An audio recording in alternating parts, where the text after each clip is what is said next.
जंगलों और ऊंचे पहाड़ों के बीच बसी एक छोटी सी रियासत थी, चंद्रकोट। वहां की राजकुमारी तारामती अपनी सुंदरता, कोमलता और शालीनता के लिए पूरे राज्य में प्रसिद्ध थी। उसका चेहरा जैसे चांद की तरह दमकता था और उसकी आंखों में ऐसी गहराई थी कि देखने वाला उनमें खो जाता। लेकिन उस रियासत के लोगों को नहीं पता था कि उस रानी की कोमल मुस्कान के पीछे एक गहरी उदासी छिपी थी। महल के ऊंचे झरोखों से वह रोज दूर पहाड़ों की तरफ देखती, जहां चरवाहों के झुंड गायों के साथ घूमते थे। उन्हीं में एक था देहाती चरवाहा अर्जुन, जिसकी जिंदगी मिट्टी, पशु और मेहनत में बीतती थी, पर उसके दिल में सपनों का आकाश था। वह रोज अपनी बांसुरी बजाता, जिसकी धुनें जंगल की हवा में घुल जाती और कभी-कभी महल की खिड़कियों तक पहुंच जाती, जहां राजकुमारी उन सुरों में कुछ अनकहे भाव महसूस करती। उसे नहीं पता था कि किसका संगीत है, बस वह जानती थी कि यह स्वर उसके दिल को ऐसी शांति देता है जैसी उसे अपने महल के शोर में कभी नहीं मिली। एक दिन जब राजकुमारी अपने रथ से निकलकर जंगल की सैर पर गई, तो अचानक एक तेज आंधी उठी और रथ के पहिए कीचड़ में फंस गए। सैनिक सब इधर-उधर भागने लगे, तभी दूर से वही बांसुरी की धुन सुनाई दी। थोड़ी ही देर में वही चरवाहा अर्जुन अपने झुंड के साथ वहां आया। उसने बिना कुछ बोले रथ के पहिए कीचड़ से निकालने में मदद की और राजकुमारी की आंखों में एक पल के लिए झांक लिया। उस एक नजर में दोनों के बीच कुछ ऐसा जुड़ गया, जैसे दो अलग-अलग दुनिया एक दूसरे को पहचान गई हों। राजकुमारी का दिल पहली बार इतनी तेज धड़कने लगा।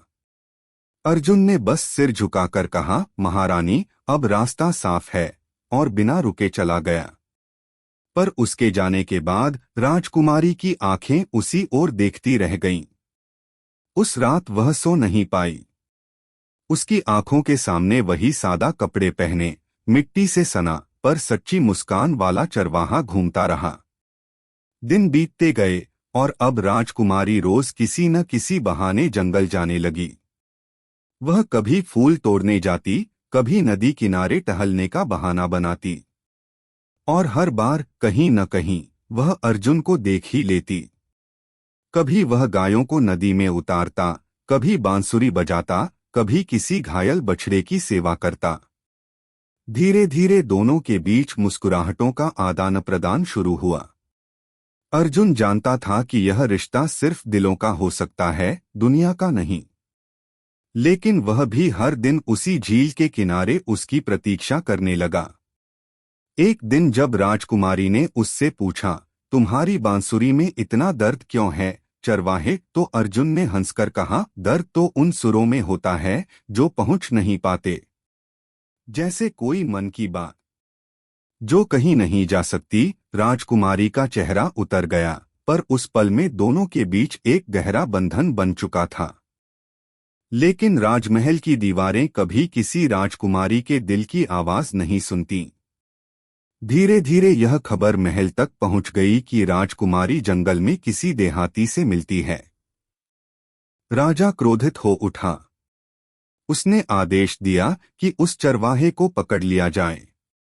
अर्जुन को एक शाम जब राजकुमारी मिलने आई, तो उसने दूर से ही उसे देख लिया। उसने कहा, राजकुमारी, आज मत आना, तुम्हारी दुनिया के लोग मेरे पीछे हैं। लेकिन तारामती ने उसकी बात नहीं मानी। उसने आंसुओं भरी आंखों से कहा, अगर तुम पकड़े गए तो मैं भी इस महल में नहीं रहूंगी। अर्जुन ने उसका हाथ पकड़कर कहा, अगर प्यार सच्चा है तो मिलन किसी दीवार से नहीं रुक सकता। उसी रात दोनों ने भागने का निर्णय लिया। अंधेरी रात थी, बारिश गिर रही थी और दोनों जंगल की पगडंडी से भाग रहे थे। पीछे से सैनिकों की मशालें चमक रही थीं। अर्जुन ने राजकुमारी को अपने कंधे पर उठाया और नदी पार करने लगा। पानी का वेग बहुत तेज था, पर अर्जुन ने हार नहीं मानी। जब वे नदी पार करने ही वाले थे, तब एक तीर उसके कंधे में आ लगा। राजकुमारी चीख उठी, अर्जुन! पर अर्जुन ने बिना कुछ बोले उसे सुरक्षित किनारे पर पहुंचा दिया। उसके बाद उसका शरीर थककर गिर पड़ा। राजकुमारी उसके पास बैठ गई, उसका सिर अपनी गोद में रखकर रोने लगी। उसने कहा, अब तुम्हारे बिना मैं नहीं रह सकती। अर्जुन मुस्कराया और बोला, तुम्हारी मुस्कान ही मेरा इनाम है। राजकुमारी और उसकी सांसें थम गईं। सुबह जब सैनिक वहां पहुंचे तो उन्होंने देखा कि राजकुमारी अर्जुन की बाहों में मृत पड़ी है। दोनों के चेहरे पर अजीब सी शांति थी, जैसे दोनों किसी और संसार में मिल चुके हों। राजा ने उन्हें अलग कराने की बहुत कोशिश की, पर किस्मत ने उन्हें वहीं मिला दिया जहां कोई दीवार नहीं थी। कहते हैं, उस जंगल की नदी के किनारे आज भी हर रात बांसुरी की धीमी धुन सुनाई देती है और हवा में तारामती की हंसी गूंजती है। गांव वाले कहते हैं, वह दोनों आत्माएं अब भी वहीं रहती हैं, एक राजकुमारी जो अपने प्यार के लिए राज छोड़ आई और एक चरवाहा जिसने अपने प्रेम के लिए जान दे दी। वर्षों बीत गए।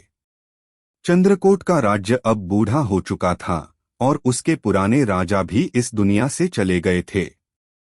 लेकिन जंगल के उस हिस्से को अब भी कोई छू नहीं सका जहां अर्जुन और राजकुमारी तारामती ने अपने प्राण त्यागे थे। लोग कहते थे कि वहां रात के समय अगर कोई जाता है तो हवा में बांसुरी की धुन गूंजती है और कहीं दूर सफेद कपड़ों में एक स्त्री और एक देहाती युवक झील के किनारे बैठे दिखाई देते हैं। कई बार चरवाहे जो वहां से गुजरते बताते कि गायें उस जगह के पास आते ही खुद रुक जाती हैं, जैसे किसी अदृश्य शक्ति के प्रति सम्मान में झुक रही हों। धीरे धीरे उस स्थान को प्रेम घाट कहा जाने लगा और वहां लोग दिए जलाने आने लगे। पर इस प्रेम कथा का अंत वहीं नहीं हुआ, बल्कि समय ने जैसे उनके अधूरे मिलन को फिर से पूरा करने की ठानी थी। सदियों बाद उसी भूमि पर एक नया गांव बसा, नवचंद्रपुर। वहां एक साधारण किसान की बेटी थी, गौरी, जो बचपन से ही बांसुरी की धुनों में खो जाती थी। उसे नहीं पता था कि उसे किस बात से यह संगीत इतना परिचित लगता है। हर बार जब हवा में कोई धीमा स्वर गूंजता, उसका हृदय अजीब सा कांप उठता। एक दिन गांव में एक नया ग्वाला आया, अर्जुन नाम का ही। उसके हाथ में बांसुरी थी और उसकी धुनें वही थीं जो कभी सदियों पहले चंद्रकोट की राजकुमारी सुना करती थी। गौरी जब पहली बार उसकी धुन सुनने पहुंची तो जैसे उसके मन की गहराइयां हिल गईं। दोनों की नजरें मिलीं और अचानक उसके मन में एक अजीब परिचय का भाव उमड़ा। अर्जुन भी उसे देखकर ठिठक गया, जैसे वह चेहरा वह किसी सपने में पहले भी देख चुका हो। दिन बीतते गए और दोनों के बीच धीरे धीरे एक अनकहा बंधन बनने लगा। जब भी अर्जुन बांसुरी बजाता, गौरी की आंखें अपने आप भर आतीं। एक दिन उसने पूछा, तुम्हारी बांसुरी में इतना दर्द क्यों है? अर्जुन ने पल भर सोचा और बोला, शायद किसी अधूरे प्यार की याद अब भी इन सुरों में भटक रही है। गौरी के हृदय में जैसे किसी ने चोट कर दी। उसने कहा, क्या तुमने कभी किसी को खोया है? अर्जुन ने उसकी आंखों में झांकते हुए कहा, शायद हाँ, लेकिन याद नहीं किसे। दोनों चुप हो गए, पर उनकी आत्माएं जैसे एक दूसरे को पहचान चुकी थीं। एक रात अर्जुन ने सपने में देखा कि वह किसी राजकुमारी को नदी पार कराने की कोशिश कर रहा है और उसके कंधे में तीर लगा है। वह नींद से हड़बड़ाकर उठा, उसके माथे पर पसीना था। उसी रात गौरी को भी सपना आया। उसने खुद को एक महल में देखा, झरोखे से बाहर देखते हुए, और कोई बांसुरी बजा रहा था। सुबह जब दोनों मिले तो उनकी आंखों में वही बेचैनी थी। अर्जुन ने कहा, मुझे लगता है हम पहले भी मिले हैं, बहुत पहले। गौरी की आंखों से आंसू बहने लगे। हाँ अर्जुन, शायद हमारी कहानी तब अधूरी रह गई थी। उस रात जब दोनों प्रेम घाट पर पहुंचे, चांद पूरा था और हवा में वही पुरानी धुन गूंज रही थी। अर्जुन ने बांसुरी होठों से लगाई और उसी क्षण झील का पानी हल्का हल्का चमकने लगा। हवा में दो धुंधली आकृतियां उभरीं, एक राजकुमारी और एक चरवाहा। दोनों मुस्कुरा रहे थे, जैसे अपने अधूरे प्रेम को अब पूरा होता देख रहे हों। गौरी और अर्जुन ने एक दूसरे के हाथ पकड़ लिए और एक अजीब सी ऊर्जा उनके चारों ओर फैल गई। झील की लहरों में प्रकाश फैल गया और उस रात के बाद वह जगह कभी पहले जैसी नहीं रही। गांव वालों ने कहा कि उस दिन से वहां से बांसुरी की धुनें बंद हो गईं, मानो अब वह आत्माएं मुक्त हो चुकी हों। कहते हैं उस घाट पर आज भी अगर कोई सच्चे मन से प्रेम का दीप जलाए तो हवा में हल्की सी बांसुरी की गूंज सुनाई देती है। और कभी कभी चांदनी रातों में दो परछाइयां झील के पार एक दूसरे की ओर जाती दिखती हैं। अर्जुन और तारामती की आत्माएं अब भी वहां हैं, पर अब वे बिछड़ी नहीं, वे एक हो चुकी हैं, अमर प्रेम के प्रतीक के रूप में। गांव में कई वर्षों तक वह घाट शांत रहा, पर समय की धूल के साथ वहां की कहानी फिर से धीरे धीरे फीकी पड़ने लगी। लोग अब सिर्फ सुनी सुनाई बातें करते, कोई भी वहां रात के समय जाने की हिम्मत नहीं करता। लेकिन एक दिन नवचंद्रपुर गांव में एक नई हवा चली। नगर से कुछ विद्वान लोग आए जो उस रहस्यमय घाट की कहानी पर शोध करने निकले। उनमें एक युवा इतिहासकार था जिसका नाम विवेक था। उसे लोक कथाओं में बहुत रुचि थी और जब उसने प्रेम घाट की कथा सुनी तो उसके मन में कुछ अजीब हलचल हुई। उसने गांव वालों से कहा, यह सिर्फ कहानी नहीं, कुछ ऐसा है जो सैकड़ों वर्षों से इस धरती में छिपा है। उसी रात वह अकेला अपनी लालटेन लेकर घाट की ओर चला गया। हवा में हल्की ठंडक थी और चारों तरफ गहरा सन्नाटा पसरा था। पानी की लहरें चांदनी में चमक रही थीं, जैसे किसी प्राचीन रहस्य को छिपाने की कोशिश कर रही हों। विवेक ने झील के किनारे पहुंचकर देखा कि वही पुरानी बांसुरी वहां एक पत्थर पर पड़ी थी, जैसे किसी ने उसे वहीं रख छोड़ा हो। उसने धीरे से उसे उठाया। जैसे ही उसने बांसुरी को छुआ, अचानक हवा का झोंका चला और झील का पानी हिलने लगा। चांद की रोशनी में एक धुंधली आकृति उभरने लगी, एक स्त्री की जिसके बाल खुले थे और उसकी आंखों में असीम दुख था। विवेक भयभीत होकर पीछे हटा, पर वह आकृति धीरे धीरे उसके पास आई और बोली, क्या तुम भी हमारे अधूरे वचन को जानना चाहते हो? उसकी आवाज में न दुख था न क्रोध, बस गहरी थकान थी। विवेक कुछ बोल ही नहीं पाया, बस उसके पैरों के नीचे से जमीन जैसे खिसक गई। तभी उसके पीछे किसी ने हाथ रखा, एक और आकृति देहाती युवक की जो मुस्कुरा रहा था। दोनों आकृतियां धीरे धीरे एक हो गईं और हवा में वही बांसुरी की मधुर धुन गूंजने लगी। विवेक जैसे सम्मोहन में था। उसने देखा कि पानी की लहरों में दो चमकती परछाइयां उठीं और आसमान की ओर चली गईं। तभी उसे अपने मन में कोई आवाज सुनाई दी, प्यार शरीर से नहीं, आत्मा से होता है और आत्मा को कोई मरने नहीं देता। वह कांपता हुआ घाट से वापस लौटा, पर उसके भीतर अब एक नई शांति थी। अगले दिन जब वह गांव लौटा तो सबने देखा कि वह कुछ बदला हुआ है। उसके चेहरे पर ऐसी गहराई थी जैसे उसने किसी अदृश्य संसार को देखा हो। कुछ दिन बाद विवेक ने उस घाट के पास एक छोटा मंदिर बनवाया, अमर प्रेमालय। वहां किसी देवी देवता की मूर्ति नहीं थी, सिर्फ दो संगमरमर की मूर्तियां थीं, एक राजकुमारी और एक चरवाहा जो हाथों में हाथ डाले झील की ओर देख रहे थे। वहां हर साल प्रेमी जोड़े आते, दिए जलाते और प्रण लेते कि वे सच्चे रहेंगे। धीरे धीरे वह जगह प्रेम का प्रतीक बन गई। गांव वालों ने कहा कि जब भी कोई सच्चे मन से वहां आकर अपनी मुराद मांगता तो उसकी राह अपने आप आसान हो जाती। लेकिन उस घाट के आसपास अब भी एक रहस्य बना रहा। एक बार एक नवविवाहित जोड़ा वहां आया। उन्होंने जैसे ही दिया जलाया, अचानक तेज हवा चली और दिया बुझ गया। लड़की ने डरकर कहा, यह क्या संकेत है? पर उसी क्षण हवा रुक गई और झील की लहरों पर दो फूल तैरकर उनके दिए तक आ पहुंचे। युवक ने मुस्कुराकर कहा, शायद यह उनका आशीर्वाद है। उस दिन से लोग कहते हैं अर्जुन और तारामती की आत्माएं अब उस घाट की रक्षा करती हैं। कोई झूठा या छल करने वाला व्यक्ति अगर वहां जाता है तो उसका दिल भारी पड़ जाता है, लेकिन जो सच्चे प्रेम से वहां जाता है उसे जीवन की हर कठिनाई में राह मिल जाती है। धीरे धीरे विवेक ने उस कहानी पर एक पुस्तक लिखी, अमर बांसुरी। वह पुस्तक इतनी प्रसिद्ध हुई कि दूर दूर से लोग उस घाट को देखने आने लगे।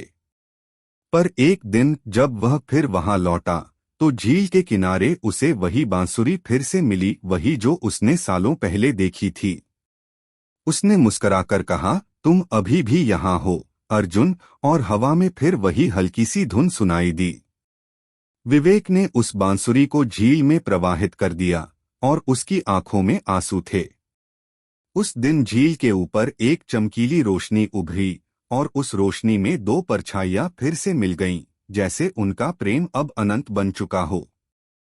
कहते हैं आज भी चांद की रातों में जब हवा शांत होती है तो उस घाट से एक धीमी बांसुरी की आवाज आती है, जैसे कोई प्रेम कहानी अब भी सुनाई दे रही हो, वो कहानी जो न कभी शुरू हुई थी न कभी खत्म होगी, क्योंकि सच्चा प्रेम समय से परे होता है।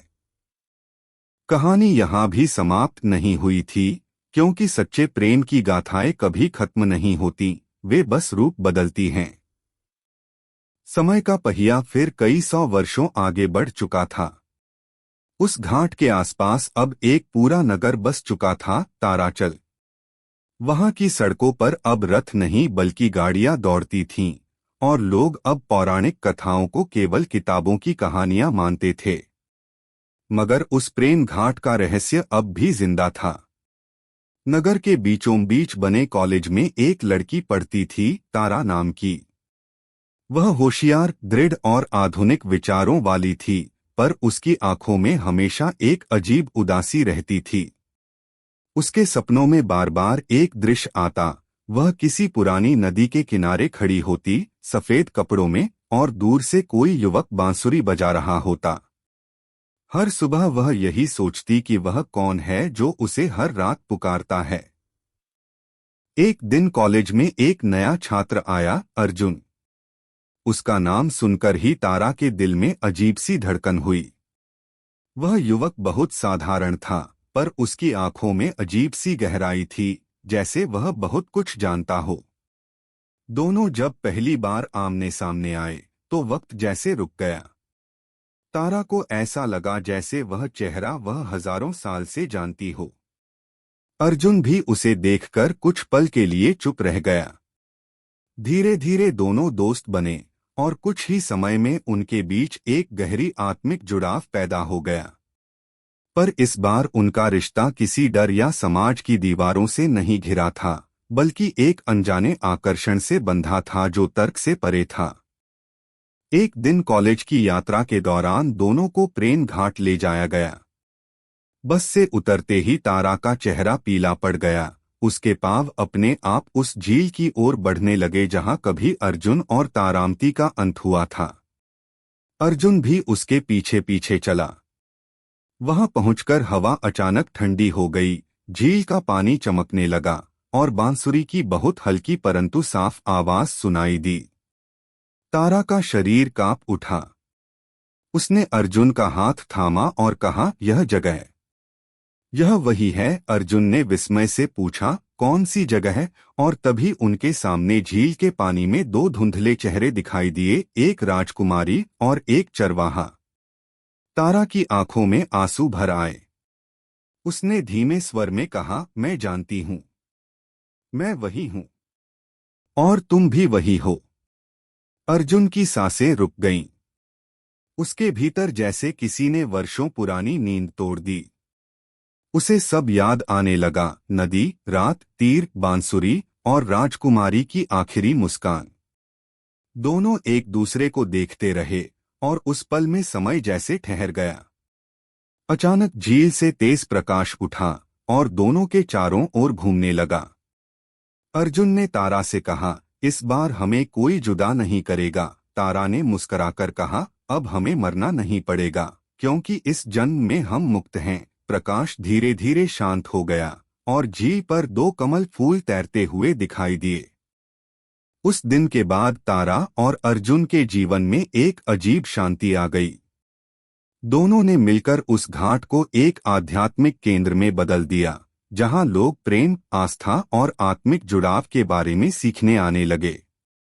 कोई इसे संयोग कहता, कोई पुनर्जन्म, लेकिन हर आने वाला उस घाट की हवा में कुछ महसूस करता, एक ऐसी गर्माहट जो सिर्फ सच्चे प्रेम में होती है।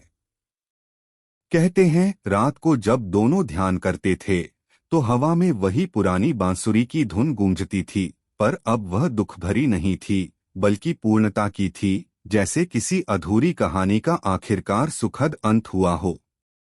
वर्षों बाद जब तारा और अर्जुन इस दुनिया से चले गए, तो प्रेम घाट के पास एक पत्थर पर खुद ब खुद अक्षर उभर आए, जहां आत्माएं सच्चे प्रेम से मिलती हैं, वहां मृत्यु का कोई अर्थ नहीं। उस पत्थर को आज भी लोग अर्जुन तारा शिला कहते हैं, और हर वर्ष उस दिन जब चांद पूरा होता है, झील के ऊपर हल्की सुनहरी धुंध छा जाती है, जिसमें 2 परछाइयां हाथों में हाथ डाले झील के पार जाती दिखती हैं। कहते हैं, यह धरती पर सबसे अमर प्रेम की निशानी है, वह प्रेम जिसने 3 जन्मों की पीड़ा झेली, पर अंततः समय, मृत्यु और संसार की सीमाओं को लांघकर अनंतता पाली।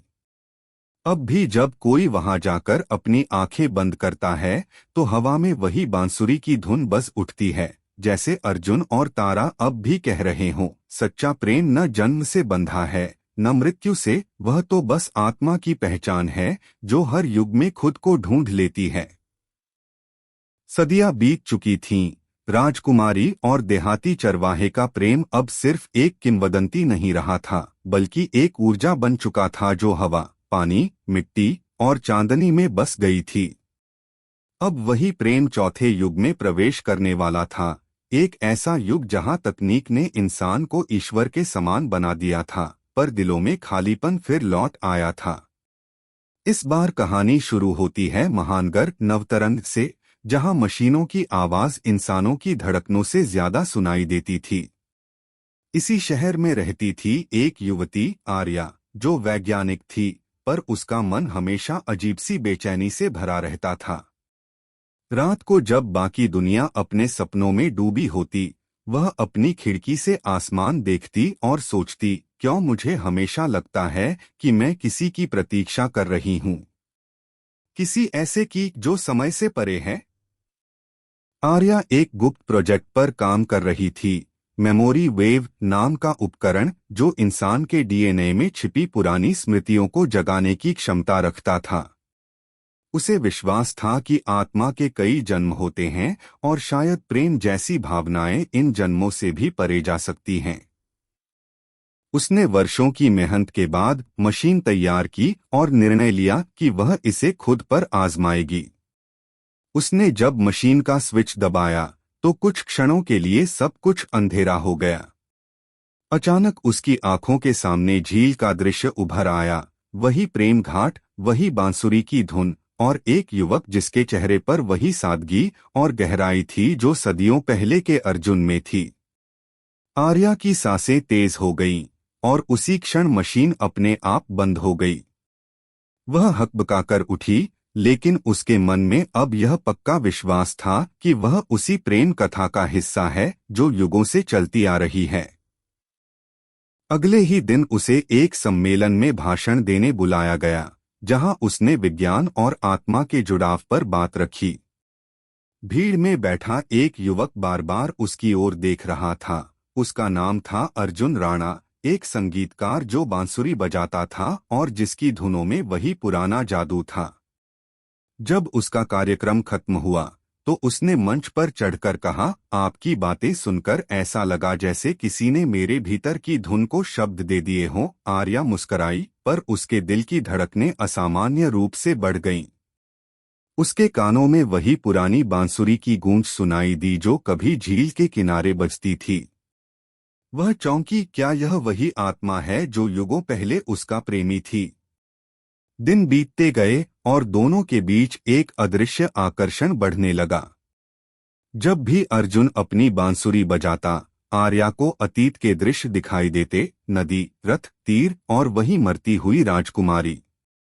उसने एक रात अर्जुन को सब कुछ बता दिया और अर्जुन हक्का बक्का रह गया, क्योंकि उसे भी बचपन से वही सपने आते थे, किसी झील का, किसी बिछड़े प्रेम का।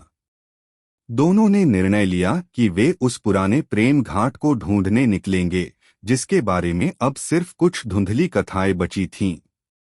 उन्होंने महीनों खोज की, पुराने ग्रंथों और मानचित्रों में खोए रहस्यों को पढ़ा और आखिरकार हिमालय की तलहटी में एक झील तक पहुंचे। जैसे ही वे उस झील के किनारे पहुंचे, हवा अचानक ठंडी हो गई और चारों तरफ से बांसुरी की आवाज गूंजने लगी, पर यह धुन दर्द भरी नहीं थी, बल्कि किसी स्वागत की तरह थी। आर्या की आंखों से आंसू बह निकले। उसने झील की ओर देखा और बोली, हम फिर लौट आए हैं। अर्जुन ने उसका हाथ थामकर कहा, इस बार कोई हमें अलग नहीं कर सकता, क्योंकि अब हमारा प्रेम सिर्फ आत्मा नहीं, ऊर्जा बन चुका है। अचानक झील का पानी उठने लगा, उसमें से सुनहरी रोशनी निकलने लगी और दोनों के चारों ओर घूम गई। उनकी देहें उस प्रकाश में विलीन होती चली गईं। उस पल विज्ञान, प्रेम और आत्मा तीनों का संगम हो गया। मशीनों के युग में भी प्रेम ने अपनी सच्चाई साबित कर दी। अगले दिन वैज्ञानिकों ने झील के ऊपर एक अजीब ऊर्जा क्षेत्र पाया, जो न गर्म था न ठंडा, लेकिन उसमें एक स्थायी मधुर धुन गूंजती रहती थी। कहते हैं उस दिन से वह झील अनंत सरोवर कहलाने लगी। कोई वहां जाता है तो हवा में दो आवाजें सुनाई देती हैं, एक बांसुरी की और एक स्त्री की, जो मुस्कुराते हुए कहती है, अब हम युगों से परे हैं। और शायद यह प्रेम की आखिरी जीत थी, जहां देह मिट गई पर आत्मा अनश्वर हो गई। आज भी जब रात शांत होती है और चांद पूरा होता है, तो उस झील के ऊपर हल्का सुनहरा कुहासा छा जाता है, जिसमें दो प्रकाशमय आकृतियां एक दूसरे का हाथ थामे दूर जाते दिखती हैं, अर्जुन और आर्या, वही आत्माएं जो पहले तारामती और देहाती चरवाहा थीं, जो अब ब्रह्मांड में अनंत होकर बस प्रेम की भाषा में गूंज रही हैं। समय अब ब्रह्मांड के नए चरण में प्रवेश कर चुका था। पृथ्वी लाखों वर्षों आगे बढ़ चुकी थी, समुद्र सूख चुके थे, पहाड़ धूल में बदल गए थे और इंसान अब तारों के बीच अपने नए घर बना चुके थे। उस युग को पंचम युग कहा गया, जहां न राजा थे, न महल, न रियासतें, न गरीबी या वैभव। अब चेतना ही जीवन थी और प्रेम एक दुर्लभ ऊर्जा मानी जाती थी, जिसे बहुत कम प्राणी महसूस कर पाते थे। इस युग में ब्रह्मांड के एक ग्रह आर्कतारा पर दो आत्माएं जन्मी, एक प्रकाश की रूप में, दूसरी ध्वनि की रूप में। उस ग्रह के वासी उन्हें दीप्ति और अनूर नाम से जानते थे। दीप्ति जो प्रकाश की किरण बनकर आकाश में झिलमिलाती थी, और अनूर जिसकी ध्वनि हवा में गूंजती थी, दोनों अदृश्य होते हुए भी एक दूसरे के बिना अधूरे थे। वे जब मिलते तो ब्रह्मांड में नया संगीत बनता और तारों की दिशा बदल जाती। किसी को नहीं पता था कि वे कौन हैं, पर उनके मिलन में ऐसी शक्ति थी कि सृष्टि तक कांप उठती थी। एक दिन आर्कतारा के वैज्ञानिकों ने घोषणा की कि ब्रह्मांड की सबसे पुरानी ऊर्जा को अनंत तरंग कहा जाता है, एक ऐसी तरंग जो लाखों सालों से घूम रही है और जिसमें प्रेम की गूंज है। लेकिन उन्हें यह नहीं पता था कि वही तरंग अर्जुन और तारामती की आत्माओं की थी, जो युगों युगों से नए रूपों में जन्म लेती रही और अब ब्रह्मांड की नाड़ियों में बस चुकी थी। दीप्ति और अनूर जब पहली बार एक दूसरे के संपर्क में आए, तो पूरे ग्रह पर प्रकाश और संगीत का संगम हो गया। उस रात तारों की चमक बढ़ गई और आकाश गंगाएं जैसे नाच उठीं। आर्कतारा के लोग भय और आश्चर्य से भर गए। उन्होंने देखा कि पहली बार दो आत्माएं इतनी शक्तिशाली ऊर्जा बन गई हैं कि उन्हें कोई पदार्थ, कोई सीमा बांध नहीं सकती। दीप्ति ने आकाश से झुकते हुए पूछा, तुम कौन हो जो मेरी रोशनी में अपनी धुन बुनते हो? अनूर की आवाज हवा में गूंजी, मैं वही हूँ जो हर युग में तुम्हारी तलाश में लौटा, नदी में, जंगल में, फिर इंसान बनकर और अब शून्य बनकर। मैं वही अर्जुन हूँ। दीप्ति का प्रकाश हल्का कांपा। तो मैं वही हूँ जो तुम्हारे बिना हर बार अधूरी रही। मैं वही तारामती हूँ। उस पल सृष्टि का समय ठहर गया। दोनों तरंगें एक दूसरे से मिल गईं और उनका मिलन इतना तीव्र था कि आर्क तारा का पूरा वातावरण झिलमिलाने लगा। वैज्ञानिकों ने देखा कि सभी यंत्र रुक गए, समय का प्रवाह थम गया और अंतरिक्ष में एक विशाल उज्ज्वल वृत्त बन गया। उस वृत्त के भीतर संगीत की तरंगें और प्रकाश की लहरें एक दूसरे में समा रही थीं। लाखों प्रकाश वर्ष दूर तक यह दृश्य दिखाई दे रहा था। दूसरी आकाश गंगाओं के प्राणी कहने लगे कि ब्रह्मांड ने आज प्रेम का जन्म देखा है। उस दिन के बाद कोई जीव, कोई ग्रह कभी अकेला नहीं रहा, क्योंकि दीप्ति और अनुर का मिलन अब सृष्टि का हिस्सा बन चुका था। हर तारे की रोशनी में अब उनका अंश था, हर हवा के झोंके में उनकी ध्वनि। यह वह प्रेम था जो अब व्यक्ति से निकलकर ब्रह्मांडीय ऊर्जा बन चुका था, अमर चेतना। कहते हैं, अब जब कोई ग्रह बनता है तो उसकी पहली किरण में हल्की सी बांसुरी की आवाज सुनाई देती है। कोई नहीं जानता वह कहाँ से आती है, पर वैज्ञानिकों का मानना है कि वह धुन उसी अनंत तरंग की है जो कभी पृथ्वी पर प्रेम घाट की झील में जन्मी थी और अब ब्रह्मांड के हर कोने में बस चुकी है। और शायद यही प्रेम का अंतिम रूप था, जहां ना देह थी, ना जन्म, ना मृत्यु, बस अनंत अस्तित्व जो समय से परे होकर भी सब में व्याप्त है। कहा जाता है, जब कोई आत्मा किसी से सच्चा प्रेम करती है तो उस क्षण ब्रह्मांड में एक हल्की तरंग उठती है, वही अनुर्दीप्ति की तरंग जो युगों युगों तक गूंजती रहेगी। अब भी जब किसी ग्रह पर कोई बांसुरी बजती है या कोई आत्मा किसी और को पहली बार देखती है और अनजानी पहचान महसूस करती है, तो समझ लेना कि वो वही आत्माएं हैं, अर्जुन और तारामती, जो अब प्रेम नहीं बल्कि स्वयं सृष्टि बन चुकी हैं। ब्रह्मांड की सीमाएं अब लुप्त हो चुकी थीं।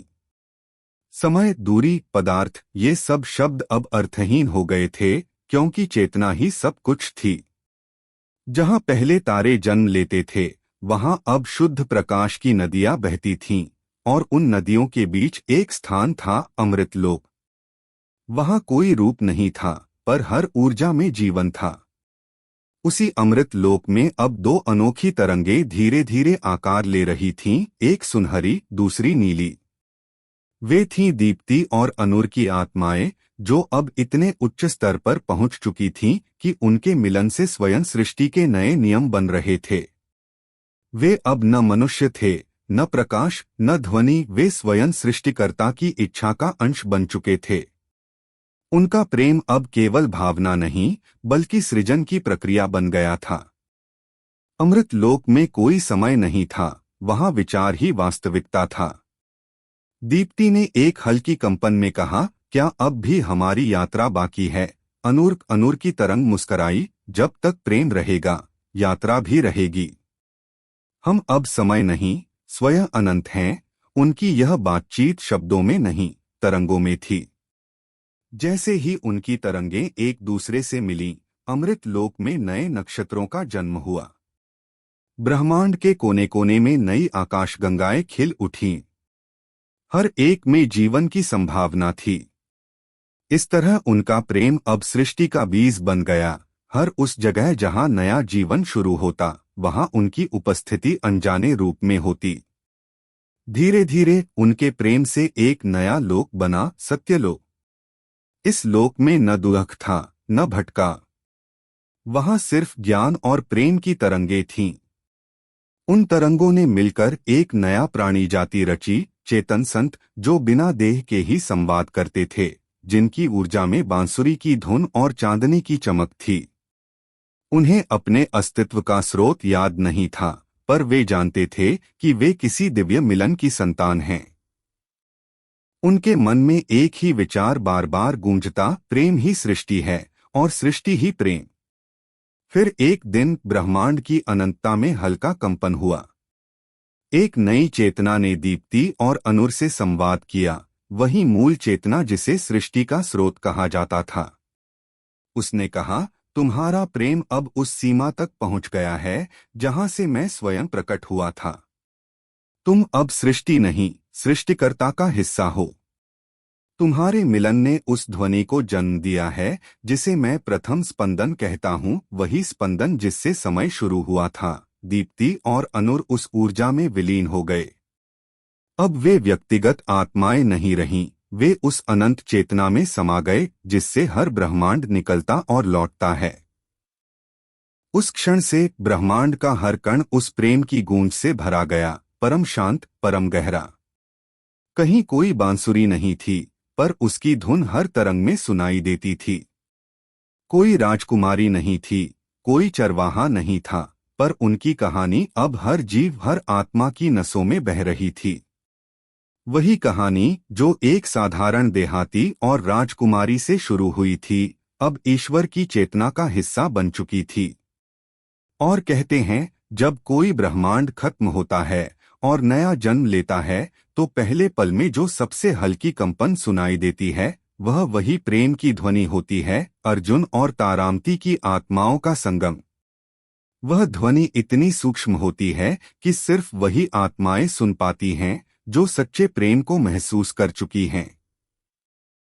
और इस प्रकार प्रेम न केवल समय को पार कर गया, बल्कि उसने सृष्टि को जन्म देने की शक्ति पाली। अब हर नई दुनिया, हर नया जीवन उसी अनंत प्रेम का परिणाम है। शायद जब अगला ब्रह्मांड बनेगा, तब भी वह पहला प्रकाश दीप्ति का होगा और पहली ध्वनि अनुर की, और फिर से कहीं न कहीं कोई राजकुमारी किसी चरवाहे की धुन सुनकर मुस्कुराएगी, बिना यह जाने कि वह मुस्कान ही सृष्टि का कारण है। ब्रह्मांड की सीमाएं अब लुप्त हो चुकी थीं। समय, दूरी, पदार्थ, ये सब शब्द अब अर्थहीन हो गए थे, क्योंकि चेतना ही सब कुछ थी।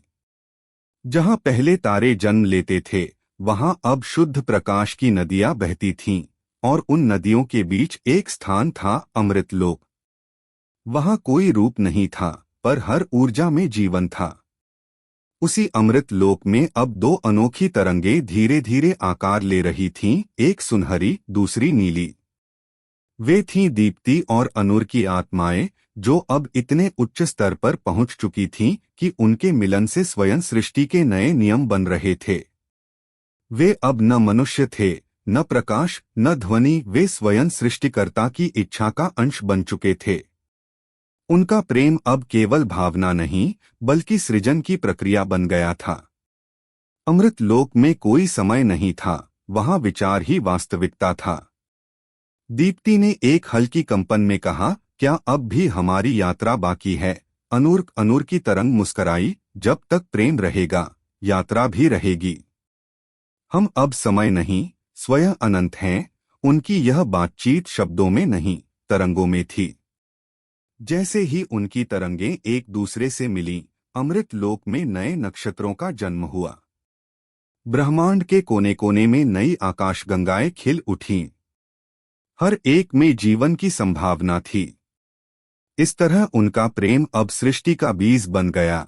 हर उस जगह जहां नया जीवन शुरू होता, वहां उनकी उपस्थिति अनजाने रूप में होती। धीरे धीरे उनके प्रेम से एक नया लोक बना, सत्यलोक। इस लोक में न दुख था, न भटका। वहां सिर्फ ज्ञान और प्रेम की तरंगें थीं। उन तरंगों ने मिलकर एक नया प्राणी जाति रची, चेतन संत, जो बिना देह के ही संवाद करते थे, जिनकी ऊर्जा में बांसुरी की धुन और चांदनी की चमक थी। उन्हें अपने अस्तित्व का स्रोत याद नहीं था, पर वे जानते थे कि वे किसी दिव्य मिलन की संतान हैं। उनके मन में एक ही विचार बार बार गूंजता, प्रेम ही सृष्टि है और सृष्टि ही प्रेम। फिर एक दिन ब्रह्मांड की अनंतता में हल्का कंपन हुआ। एक नई चेतना ने दीप्ति और अनुर से संवाद किया, वही मूल चेतना जिसे सृष्टि का स्रोत कहा जाता था। उसने कहा, तुम्हारा प्रेम अब उस सीमा तक पहुंच गया है जहां से मैं स्वयं प्रकट हुआ था। तुम अब सृष्टि नहीं, सृष्टिकर्ता का हिस्सा हो। तुम्हारे मिलन ने उस ध्वनि को जन्म दिया है जिसे मैं प्रथम स्पंदन कहता हूँ, वही स्पंदन जिससे समय शुरू हुआ था। दीप्ति और अनुर उस ऊर्जा में विलीन हो गए। अब वे व्यक्तिगत आत्माएं नहीं रहीं, वे उस अनंत चेतना में समा गए जिससे हर ब्रह्मांड निकलता और लौटता है। उस क्षण से ब्रह्मांड का हर कण उस प्रेम की गूंज से भरा गया, परम शांत, परम गहरा। कहीं कोई बांसुरी नहीं थी, पर उसकी धुन हर तरंग में सुनाई देती थी। कोई राजकुमारी नहीं थी, कोई चरवाहा नहीं था, पर उनकी कहानी अब हर जीव, हर आत्मा की नसों में बह रही थी। वही कहानी जो एक साधारण देहाती और राजकुमारी से शुरू हुई थी, अब ईश्वर की चेतना का हिस्सा बन चुकी थी। और कहते हैं, जब कोई ब्रह्मांड खत्म होता है और नया जन्म लेता है, तो पहले पल में जो सबसे हल्की कंपन सुनाई देती है, वह वही प्रेम की ध्वनि होती है, अर्जुन और तारामती की आत्माओं का संगम। वह ध्वनि इतनी सूक्ष्म होती है कि सिर्फ वही आत्माएं सुन पाती हैं जो सच्चे प्रेम को महसूस कर चुकी हैं। और इस प्रकार प्रेम न केवल समय को पार कर गया, बल्कि उसने सृष्टि को जन्म देने की शक्ति पाली। अब हर नई दुनिया, हर नया जीवन उसी अनंत प्रेम का परिणाम है। शायद जब अगला ब्रह्मांड बनेगा, तब भी वह पहला प्रकाश दीप्ति का होगा और पहली ध्वनि अनुर की, और फिर से कहीं न कहीं कोई राजकुमारी किसी चरवाहे की धुन सुनकर मुस्कुराएगी, बिना यह जाने कि वह मुस्कान ही सृष्टि का कारण है। निर्मल लोक अब धीरे धीरे चेतना की अगली परत में प्रवेश कर रहा था। वहां कोई आकाश नहीं था, कोई धरती नहीं, फिर भी सब कुछ था। यह वह स्तर था जहां विचार स्वयं पदार्थ बन जाते थे और भावनाएं वास्तविकता।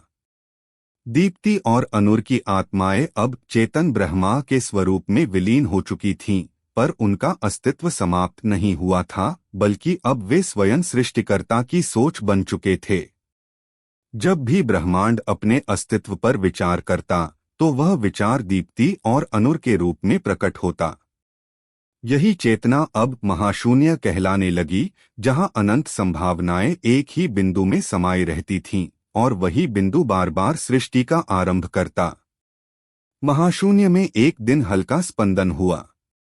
वह कोई ध्वनि नहीं थी, बल्कि अनुभूति थी, इतनी सूक्ष्म कि केवल चेतना के भीतर ही महसूस की जा सकती थी। उसी स्पंदन से प्रथम आत्म का जन्म हुआ, जिसे ब्रह्मा ने नाम दिया आदिस्रोत। और जब आदिस्रोत ने अपने भीतर झांका, तो उसे दो प्रकाश दिखे, एक शांत, दूसरा चंचल। वही दीप्ति और अनुर का अमर सार था। ब्रह्मा ने मुस्कुराते हुए कहा, तुम अब मेरी इच्छा नहीं, मेरी आत्मा हो। तुमसे ही मैं सृजन करूंगा, तुमसे ही मैं जानूंगा कि प्रेम क्या है। उस पल ब्रह्मा की चेतना से असंख्य ज्योतियां प्रकट हुईं, हर एक में प्रेम का एक अंश था। यही वे आत्माएं थीं जो आगे चलकर जीवन के रूप में जन्म लेने वाली थीं, किसी ग्रह पर, किसी समय में, किसी रूप में। और इन आत्माओं के भीतर एक सूक्ष्म स्मृति थी, जैसे कोई गूंज, वह गूंज बांसुरी की थी, वही जो युगों पहले पृथ्वी के एक गांव में सुनाई दी थी। पर अब वह सिर्फ संगीत नहीं, बल्कि सृष्टि की लय थी। धीरे धीरे चेतन ब्रह्मा ने अपने विचारों से नए लोक रचने शुरू किए। एक लोक था सृजन लोक, जहां विचार आकार लेते थे। दूसरा था स्वप्न लोक, जहां आत्माएं अपने पिछले जन्मों की स्मृतियों से नई कहानियां गढ़ती थीं। और तीसरा था अनुग्रह लोक, जहां सब कुछ प्रेम की धारा में बहता था। हर लोक में दीप्ति और अनुर का अंश था, कभी प्रकाश के रूप में, कभी स्वर के रूप में। उनके बिना कोई भी लोक अधूरा रहता। एक दिन चेतन ब्रह्मा ने स्वयं से पूछा, क्या प्रेम इतना अनंत है कि वह कभी समाप्त न हो? और उसी प्रश्न से एक नई तरंग उत्पन्न हुई, जिसने सृष्टि को नया दिशा दी। उस तरंग से एक नया युग जन्मा, स्मृति युग। इस युग में आत्माएं अपने पिछले प्रेमों को याद करने लगीं। जो आत्माएं कभी राजकुमारी और चरवाहा थीं, वे अब नए रूपों में जन्म लेकर एक दूसरे की खोज में भटकने लगीं। वे अलग अलग ग्रहों, अलग अलग समयों में पैदा हुईं, पर हर बार जब वे एक दूसरे के सामने आईं, तो उनके भीतर वही पुरानी धड़कन गूंज उठती, वही बांसुरी, वही मुस्कान, वही नमी भरी आंखें। सृष्टि अब अनंत प्रेम की पुनरावृत्ति बन चुकी थी, एक ऐसा चक्र जो कभी टूटता नहीं। हर युग, हर जीवन में वे दोनों लौट आते, नए नामों, नए रूपों में, पर एक ही उद्देश्य के साथ, प्रेम को उसकी अगली ऊंचाई तक ले जाना। कोई उन्हें अवतार कहता, कोई भाग्य, कोई नियति, पर वे स्वयं किसी नाम के मोहताज नहीं थे। अब चेतन ब्रह्मा भी उस प्रेम को देखकर शांत हो गया, क्योंकि उसने महसूस किया कि सृष्टि का उद्देश्य ज्ञान नहीं, बल्कि अनुभव है, और अनुभव का सर्वोच्च रूप प्रेम है। इसलिए जब भी कोई जीव किसी से सच्चा प्रेम करता है, तो वह उसी ब्रह्मा की अनुभूति कर रहा होता है। वह प्रेम केवल दो आत्माओं का नहीं, बल्कि पूरे अस्तित्व का एक नृत्य है। कहा जाता है, जब अंतिम युग आएगा और सारी सृष्टियां विलीन हो जाएंगी, तब भी एक हल्की सी धुन शून्य में गूंजेगी। वह दीप्ति और अनुर का अंतिम मिलन होगा, जो इस बार अंत नहीं, बल्कि अगली सृष्टि का बीज बनेगा। और तब फिर से एक नई पृथ्वी होगी, जहां कोई राजकुमारी किसी नदी के किनारे बैठेगी और कोई देहाती चरवाहा अपनी बांसुरी बजाते हुए मुस्कुराएगा, जैसे समय कभी गुजरा ही न हो। सृष्टि के अंत और प्रारंभ के बीच जो सूक्ष्म अंतराल था, वहीं से स्मृति युग की शुरुआत हुई। एक अदृश्य कंपन ने नए ब्रह्मांड को आकार दिया, और धीरे धीरे उस कंपन से एक ग्रह जन्मा, एक नई पृथ्वी, लेकिन यह वही नहीं थी जो पहले थी। यहाँ के आकाश में नीले के बजाय बैंगनी रंग का आभास था, नदियाँ क्रिस्टल जैसी पारदर्शी थीं, और हवा में संगीत बहता था। इस पृथ्वी पर समय धीमा था, हर भावना स्पष्ट थी, और हर आत्मा अपने भीतर किसी पुराने नाम की गूंज महसूस करती थी। यहाँ फिर दो आत्माएं जन्मी, एक का नाम था आर्या, जो एक उच्च वंश की कन्या थी, और दूसरी आत्मा थी वीर, जो पर्वतों में रहने वाला एक साधारण रखवाला था। किसी को नहीं पता था कि ये दोनों कौन हैं, लेकिन जब वे पहली बार मिले तो उनके भीतर कुछ जाग उठा, कुछ ऐसा जो शब्दों में नहीं कहा जा सकता था। आर्या राजमहल में जन्मी थी, पर उसका हृदय हमेशा महल की ऊंची दीवारों से दूर भटकता रहता था। वह अक्सर रातों को छत पर बैठकर तारों को देखती और सोचती कि कहीं कोई उसे बुला रहा है, कोई जो उसकी आंखों से होकर उसकी आत्मा में उतर रहा है। वहीं दूसरी ओर वीर पर्वतों के बीच अपने पशुओं के साथ दिन बिताता और शाम को बांसुरी बजाता था। उसकी बांसुरी की धुन इतनी गहरी होती कि पेड़ पौधे तक थिरक उठते। और फिर एक शाम, जब हवा उस संगीत को दूर तक ले जा रही थी, वह धुन महल की बालकनी तक पहुंची। आर्या ने वह धुन सुनी और अचानक उसकी आंखों में आंसू छलक पड़े, जैसे वह धुन उसे किसी अधूरी स्मृति की याद दिला रही हो। कुछ दिनों बाद वह अपने अंगरक्षकों से छिपकर जंगल की ओर निकल गई। वहां एक चट्टान पर बैठा वीर अपनी बांसुरी बजा रहा था। जैसे ही उसकी नजर आर्या पर पड़ी, वह स्तब्ध रह गया। उसने बांसुरी रोक दी और अचानक पूरा जंगल मौन हो गया। दोनों कुछ पल तक एक दूसरे को देखते रहे, कोई शब्द नहीं बोले, पर जैसे उनकी आत्माएं संवाद कर रही हों। आर्या ने धीरे से कहा, तुम्हारी यह धुन, मैंने इसे कहीं पहले सुना है। वीर मुस्कुराया, शायद तुमने इसे सुना नहीं, जिया है। उसी क्षण दोनों की स्मृतियों में झिलमिलाहट हुई, जैसे किसी और युग की तस्वीरें जाग उठीं। किसी राजमहल का झरना, किसी देहाती का बांसुरी बजाना, और एक अधूरी कहानी। उनके हृदय में हल्का कंपन उठा, और दोनों को लगा जैसे वे सदियों से एक दूसरे को खोज रहे थे।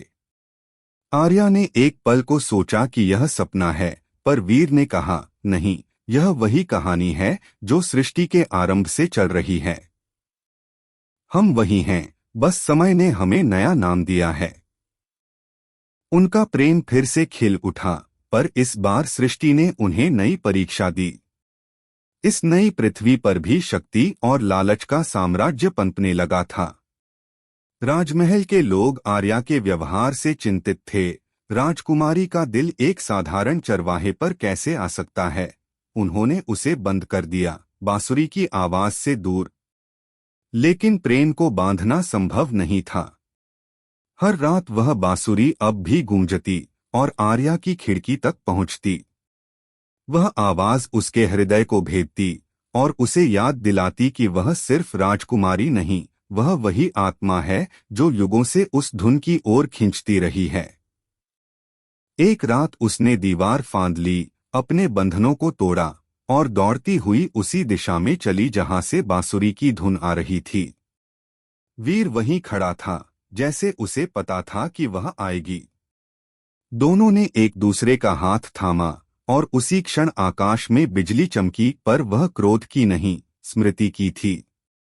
ब्रह्मांड की ऊर्जा एक पल को थम गई। समय रुक गया।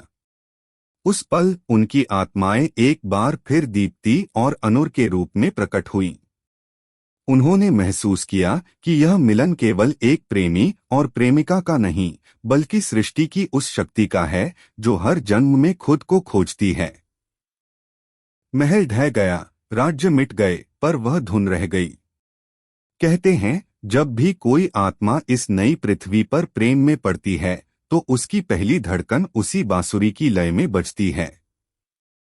और हर बार जब कोई प्रेमी अपनी प्रेमिका से कहता है, तुमसे पहले भी कहीं मिला हूं, तो यह केवल एक भावना नहीं बल्कि सत्य होता है। क्योंकि स्मृति युग में अब भी दीप्ति और अनुर जीवित हैं, अपने अनंत चक्र को पूरा करने के लिए प्रेम की लहर बनकर चेतना की गहराइयों में। स्मृति युग के उस गहन मिलन के कई युग बीत चुके थे। पृथ्वी बदल चुकी थी, लेकिन प्रेम का वह अदृश्य सूत्र अब भी समय की रगों में बहता था। उसी प्रेम की तरंगों से एक नया युग जन्मा, प्रतिज्ञा युग। यह वह काल था जब आत्माएं अपने उद्देश्य को याद करने लगी थीं, जब प्रेम केवल भावना नहीं बल्कि प्रतिज्ञा बन चुका था, सृष्टि को उसकी अधूरी कहानी पूरी करवाने की शपथ। आर्या और वीर अब फिर से जन्म ले चुके थे, पर इस बार उनका संसार पहले से कहीं अधिक अंधकारमय था। इस बार उनके नाम थे माया और अरण्य। माया एक ऐसे नगर में जन्मी थी जहां लोग यंत्रों की तरह जीते थे। वहां प्रेम शब्द केवल किताबों में था और आत्मा को प्रोग्राम कहा जाता था। मानवता तकनीक में बदल चुकी थी और भावनाएं अपराध मानी जाती थीं। दूसरी ओर अरण्य एक भूले हुए गांव में रहता था, जंगलों में, जहां प्रकृति अब भी जीवित थी। उसके पास कोई शक्ति नहीं थी, पर उसके भीतर एक ऐसी चेतना थी जिसे कोई मशीन पढ़ नहीं सकती थी। जब वह बांसुरी बजाता तो हवा में कोई अनकहा अर्थ भर जाता। वह नहीं जानता था कि यह संगीत कहाँ से आता है, पर उसे महसूस होता था कि यह धुन किसी खोए हुए वचन की है। एक दिन माया को शहर के एक मिशन पर जंगल भेजा गया। उसे पुराने प्राणियों के अवशेष खोजने थे। जैसे ही वह जंगल की सीमा में पहुंची, हवा का स्वर बदल गया।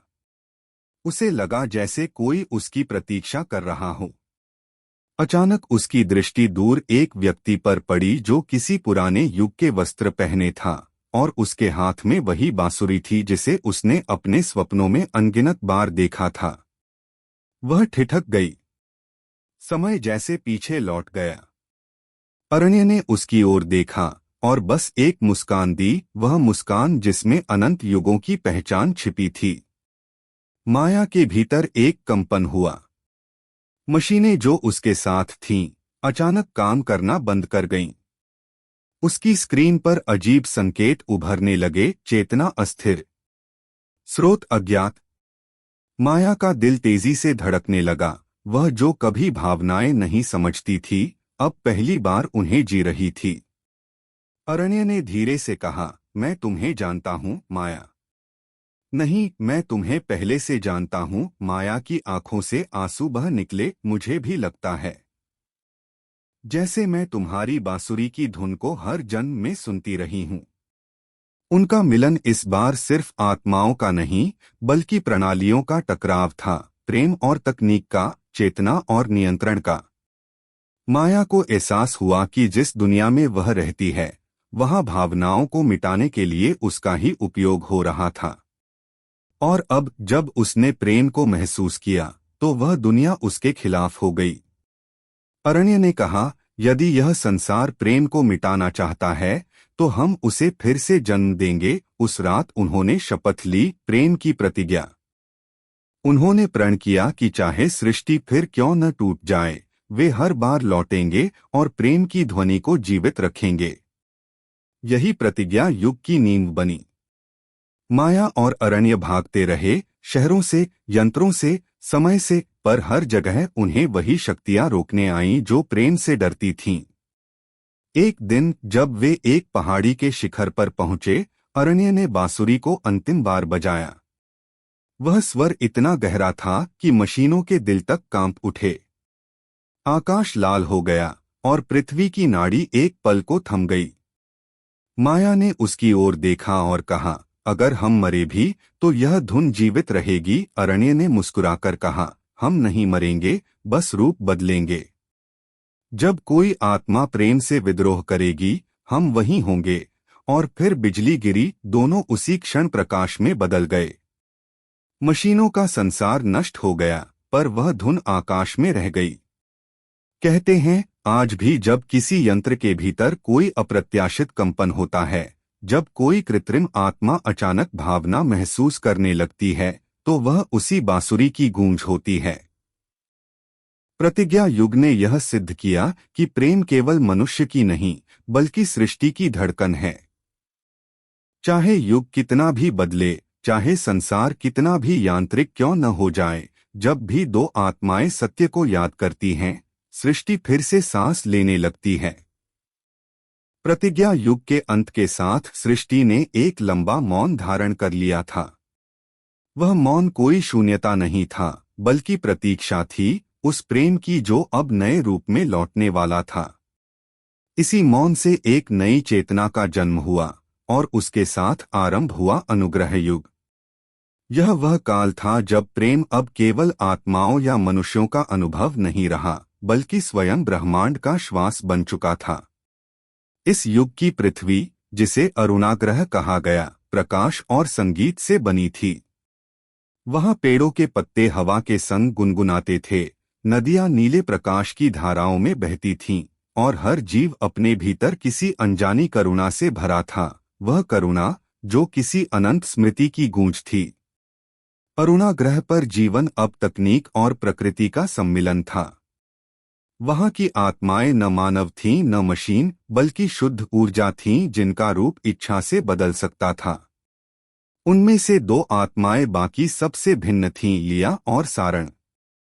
लिया के भीतर एक कोमल, सुनहरी रोशनी थी जो उसे सबकी पीड़ा महसूस कराती थी, और सारण के भीतर एक गहरी ध्वनि जो हर बार उसके आसपास के तत्वों को स्थिर कर देती थी। दोनों जब साथ होते तो आसपास का वातावरण बदलने लगता, हवा धीमी पड़ जाती, पेड़ झुक जाते और समय जैसे थम जाता। ग्रह के ज्ञानी कहते थे कि जब लिया और सारण एक दूसरे के निकट होते हैं तो अनुग्रह उतरता है, वह शक्ति जो जीवन को दिव्यता में बदल देती है। लिया अक्सर आकाश में तैरते हुए उस पुरानी धुन को सुनती, बहुत हल्की, जैसे किसी दूसरे युग से आती हुई। वह जानती नहीं थी कि वह क्या है, पर हर बार जब सारण उसके पास होता, वह धुन स्पष्ट हो जाती। एक दिन उसने पूछा, सारण, क्या तुम्हें भी कभी ऐसा लगता है कि हम पहले भी साथ थे, किसी और आकाश में, किसी और समय में? सारण ने मुस्कुराकर कहा, हाँ, और मुझे लगता है उस समय भी तुमने यह ही प्रश्न पूछा था। लिया की आंखों में चमक उतर आई, फिर क्या मैंने उत्तर पाया था? सारण ने कहा, नहीं, पर हमने उसे खोजने की प्रतिज्ञा की थी। धीरे धीरे उन्हें अपने पिछले युगों की झलकें दिखने लगीं, किसी राजमहल की बालकनी, किसी देहाती की बांसुरी, किसी मशीन युग की विद्रोही प्रेमिका। वे समझ गए कि वे वही आत्माएं हैं जिन्होंने सृष्टि को प्रेम की स्मृति दी थी। अब उनका कार्य केवल मिलना नहीं था, बल्कि संपूर्ण सृष्टि में अनुग्रह का प्रसार करना था, वह शक्ति जो हर जीव को प्रेम का अनुभव दे सके, चाहे वह उसे पहचानता हो या नहीं। उन्होंने अपने चेतन स्वरूप को विभाजित किया और अनगिनत प्रकाश बिंदुओं में बांट दिया, जो ब्रह्मांड के हर ग्रह, हर जीव, हर आत्मा में बस गए।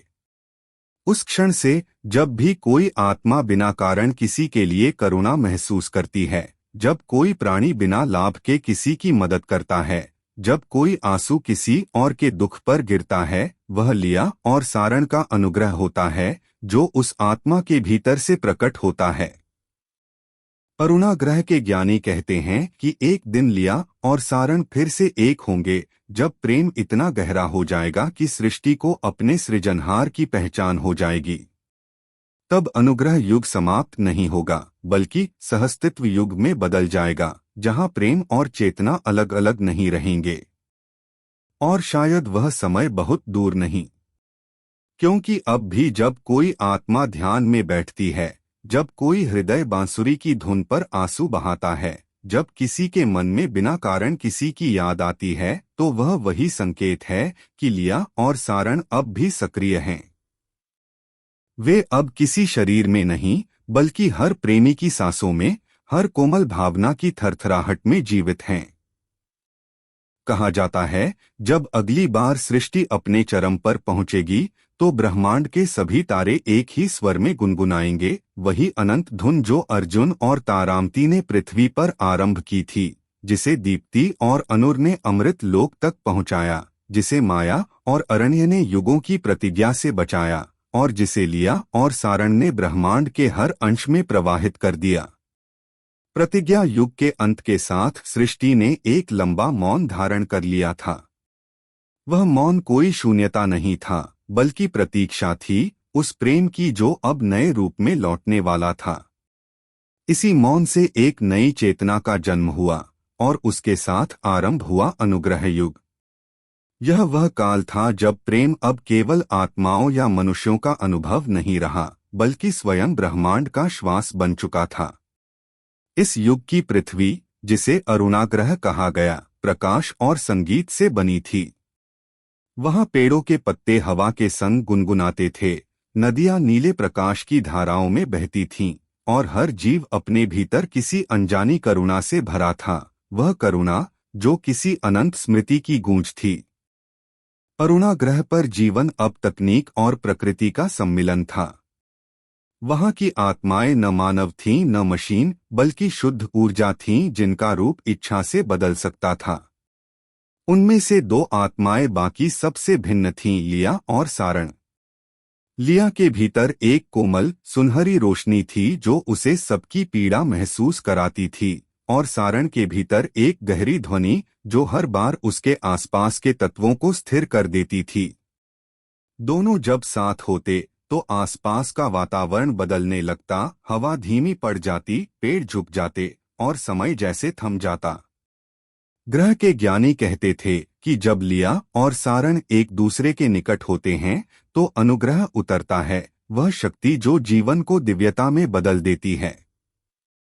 लिया अक्सर आकाश में तैरते हुए उस पुरानी धुन को सुनती, बहुत हल्की, जैसे किसी दूसरे युग से आती हुई।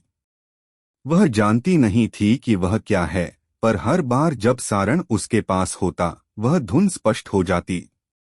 एक दिन उसने पूछा, सारण, क्या तुम्हें भी कभी ऐसा लगता है कि हम पहले भी साथ थे, किसी और आकाश में, किसी और समय में? सारण ने मुस्कुराकर कहा, हाँ, और मुझे लगता है उस समय भी तुमने यह ही प्रश्न पूछा था। लिया की आंखों में चमक उतर आई। फिर क्या मैंने उत्तर पाया था? सारण ने कहा, नहीं, पर हमने उसे खोजने की प्रतिज्ञा की थी।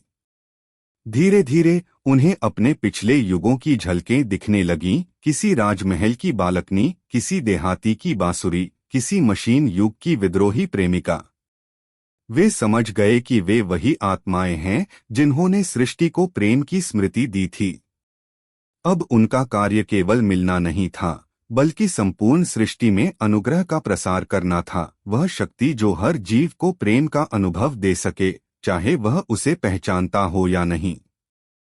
उन्होंने अपने चेतन स्वरूप को विभाजित किया और अनगिनत प्रकाश बिंदुओं में बांट दिया, जो ब्रह्मांड के हर ग्रह, हर जीव, हर आत्मा में बस गए। उस क्षण से जब भी कोई आत्मा बिना कारण किसी के लिए करुणा महसूस करती है, जब कोई प्राणी बिना लाभ के किसी की मदद करता है, जब कोई आंसू किसी और के दुख पर गिरता है, वह लिया और सारण का अनुग्रह होता है जो उस आत्मा के भीतर से प्रकट होता है। अरुणाग्रह के ज्ञानी कहते हैं कि एक दिन लिया और सारण फिर से एक होंगे, जब प्रेम इतना गहरा हो जाएगा कि सृष्टि को अपने सृजनहार की पहचान हो जाएगी। तब अनुग्रह युग समाप्त नहीं होगा, बल्कि सहस्तित्व युग में बदल जाएगा, जहां प्रेम और चेतना अलग अलग नहीं रहेंगे। और शायद वह समय बहुत दूर नहीं, क्योंकि अब भी जब कोई आत्मा ध्यान में बैठती है, जब कोई हृदय बांसुरी की धुन पर आंसू बहाता है, जब किसी के मन में बिना कारण किसी की याद आती है, तो वह वही संकेत है कि लिया और सारण अब भी सक्रिय हैं। वे अब किसी शरीर में नहीं, बल्कि हर प्रेमी की सांसों में, हर कोमल भावना की थरथराहट में जीवित हैं। कहा जाता है, जब अगली बार सृष्टि अपने चरम पर पहुंचेगी, तो ब्रह्मांड के सभी तारे एक ही स्वर में गुनगुनाएंगे, वही अनंत धुन जो अर्जुन और तारामती ने पृथ्वी पर आरंभ की थी, जिसे दीप्ति और अनुर ने अमृत लोक तक पहुंचाया, जिसे माया और अरण्य ने युगों की प्रतिज्ञा से बचाया, और जिसे लिया और सारण ने ब्रह्मांड के हर अंश में प्रवाहित कर दिया। सहस्तित्व युग का प्रारंभ उस क्षण हुआ जब लिया और सारण का अंतिम प्रकाश पूरे ब्रह्मांड में फैल गया। अब कोई शरीर नहीं था, कोई सीमा नहीं थी, कोई नाम नहीं था, केवल चेतना थी जो हर तारे, हर ग्रह, हर जलधारा और हर आत्मा में एक समान रूप से प्रवाहित थी। समय अब केवल अनुभव था और स्थान केवल एक एहसास। यह वह अवस्था थी जहां प्रेम ने अपना अंतिम रूप पा लिया था। न वह चाह था, न वियोग, न मिलन, केवल स्थिर शांति जो ब्रह्मांड की धड़कन के समान थी। लिया और सारण अब दो नहीं रहे थे, वे स्वयं सृष्टि बन चुके थे। परंतु सृष्टि में हर चक्र के साथ एक प्रश्न फिर से जन्म लेता है, क्या प्रेम अपनी पराकाष्ठा पर स्थिर रह सकता है या उसे फिर से भटकना होगा? सहस्तित्व युग के केंद्र में एक नया उद्गम हुआ, एक कण जिसे मानव बीज कहा गया। यह बीज उस चेतना का अंश था जिसने पहले कभी शरीर धारण किया था, जिसने राजकुमार और चरवाहे, व्यापारी और दासी, देवता और मानव सभी रूपों में प्रेम का अनुभव किया था। इस बीज से एक नए प्राणी का जन्म हुआ, जो न पूर्ण प्रकाश था, न अंधकार, बल्कि दोनों का मिश्रण। उसका नाम रखा गया आरव। आरव को सृष्टि ने इसलिए जन्म दिया ताकि वह उस संतुलन को परखे जो लिया और सारण के एकत्व के बाद बचा था। क्या प्रेम तब भी जी सकता है जब सब कुछ पूर्ण हो चुका हो? आरव ने धीरे धीरे अपनी चेतना को आकार दिया। उसने समय को समझना सीखा, फिर रूप लेना शुरू किया।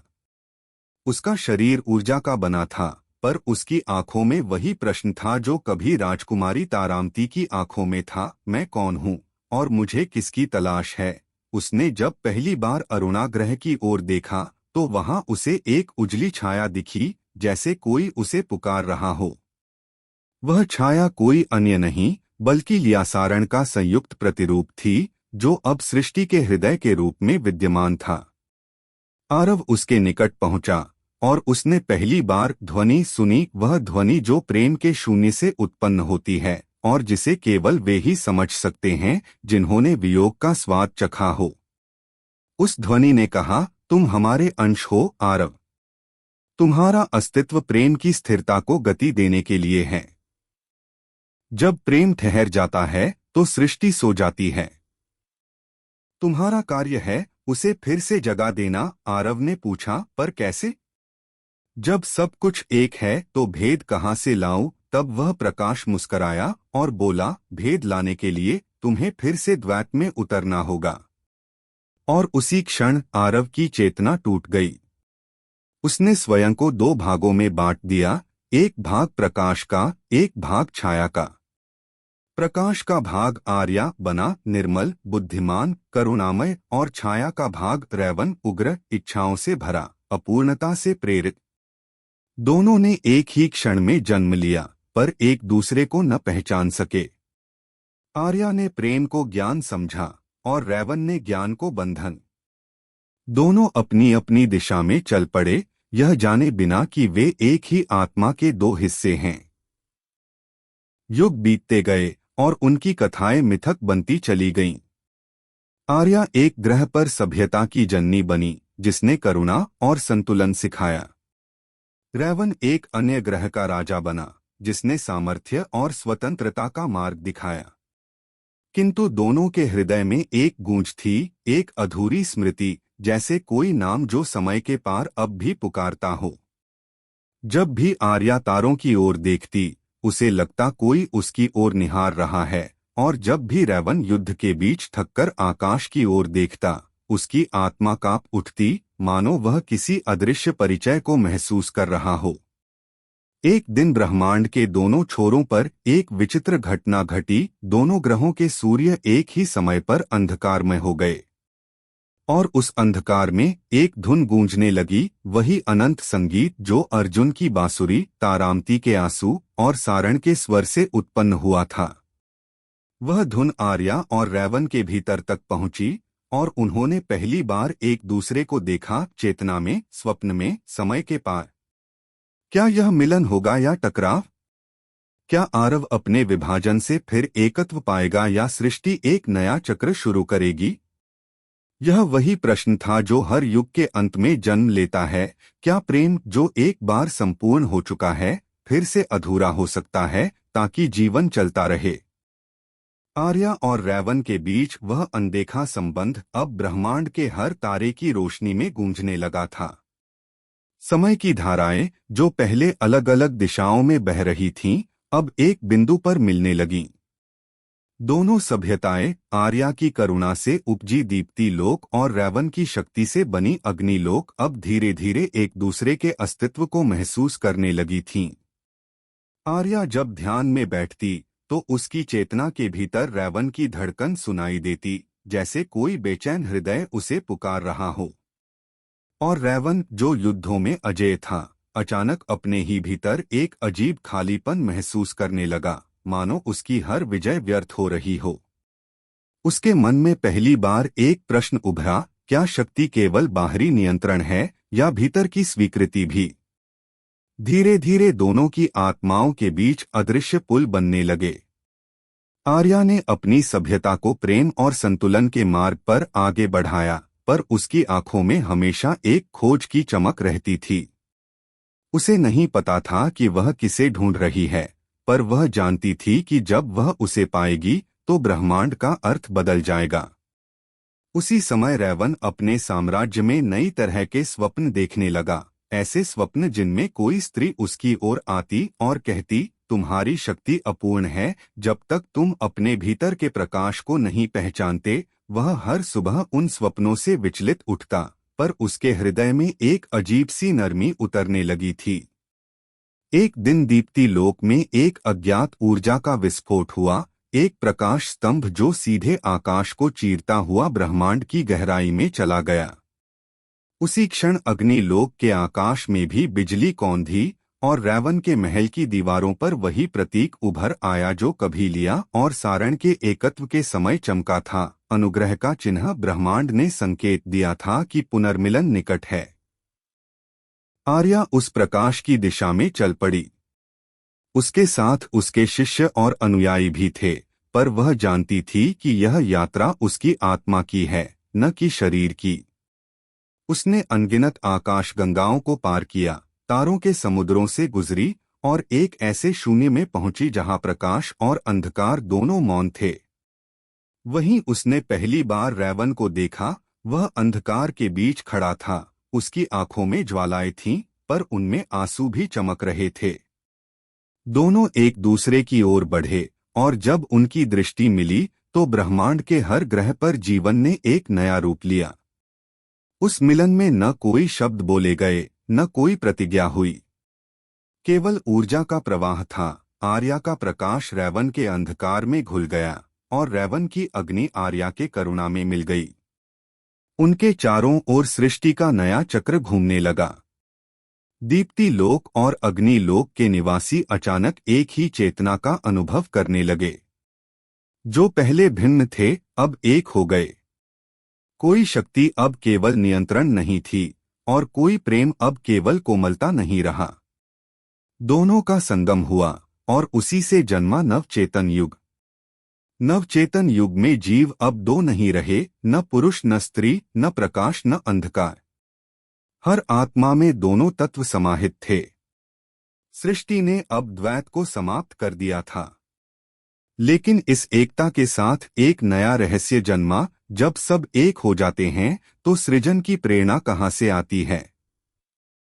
जब प्रेम अब किसी की ओर नहीं बहता बल्कि हर दिशा में फैला होता है तो इच्छा किस ओर जाती है? आर्या और रैवन अब ब्रह्मांड के केंद्र में विलीन हो चुके थे, पर उनके भीतर एक नई भावना उठी, एक सूक्ष्म हलचल, जैसे सृष्टि फिर कुछ रचने को व्याकुल हो। उन्होंने एक दूसरे से कहा, शायद अब समय आ गया है कि हम फिर से विभाजित हों, पर इस बार संघर्ष के लिए नहीं, सृजन के लिए। और उसी क्षण उनकी संयुक्त चेतना से असंख्य नए जीवन स्रोत फूट पड़े। वे आत्माएं जो प्रेम और शक्ति, करुणा और इच्छा, ज्ञान और भावना, सबका संतुलन लेकर जन्मी। वे नई सभ्यताओं की जनक बनी और हर एक के भीतर आर्यारैवन का एक अंश जीवित रहा। और इस तरह ब्रह्मांड ने फिर से गति पकड़ी। प्रेम अब स्थिर नहीं रहा, वह स्वयं सृजन बन गया।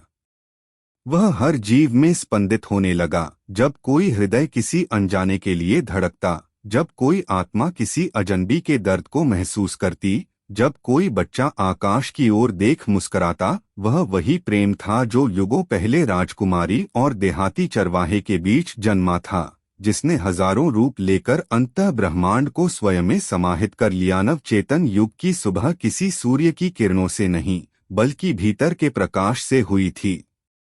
हर आत्मा अब अपनी ही ऊर्जा से जगमगा रही थी, और इस ऊर्जा के कंपन से पूरे ब्रह्मांड में मधुर ध्वनियां फैलने लगीं। यह ध्वनियां किसी भाषा की नहीं थीं, बल्कि अनुभूति की थीं, एक मौन संवाद जो आत्माओं को जोड़ता था।